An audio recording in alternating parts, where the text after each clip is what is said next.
Jeg har aldrig brugt en selvbruner før, i dag bliver første gang. Det må ikke være noget kompliceret at bruge, så jeg har været nede i Matas og hentet den her, som efter sigende skulle være nem nok at bruge. Jeg gider nemlig ikke at ende som en rød reje, især ikke lige en Tinderbox. Det her det er en selvbruner mus, den er fra Matas egen striber, uden parfume, og så koster den under 100 kroner, så hvis den ikke er god til mig, så er det ikke alverdens penge, jeg har brugt på det. Jeg har også været ude og købe sådan en lille handske her til at påføre det. Igen, jeg har aldrig brugt det her før, men jeg tænker, at det her er bedre, end at jeg ender med sådan orange hænder.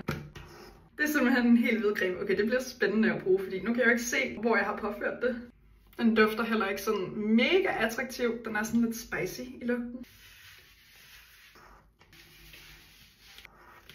Jeg husker også lige at komme op på halsen, så man ikke ender med en helt bleg hals. Jeg har påført musen til hele min overkrop. Jeg tænker også lidt at tage resten af min krop. Altså, I kan se, hvor bleg min mave den er, og det er primært også mine ben, der er utrolig pleje, som jeg rigtig gerne lige vil have, skal have lidt farve. Så jeg påfører lige selvbruneren til resten af min krop. Så sådan her ser min farve altså ud lige nu. Virkelig pleje på maven i hvert fald. Flasken siger, at der burde komme farve om 1 til 2 timer. Der får man sådan en naturlig sommerglød. Så lad os se, om der er sket en forskel om 2 timer. Jeg opdaterer, når vi når dertil.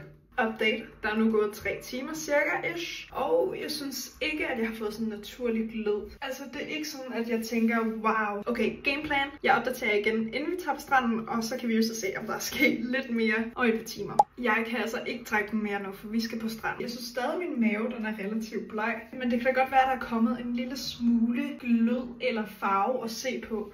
Jeg skal jo også lige sige, det er jo kun en sommerglød, den her selvbruner, den lover. Jeg havde altså håbet på lidt mere fra den her. Og det kan også være mig, der er helt galt på den, der har gjort alt muligt forkert. Så I må meget gerne komme med nogle gode tips til selvbruner. Hvad for nogle bruger I? Leave me your tips.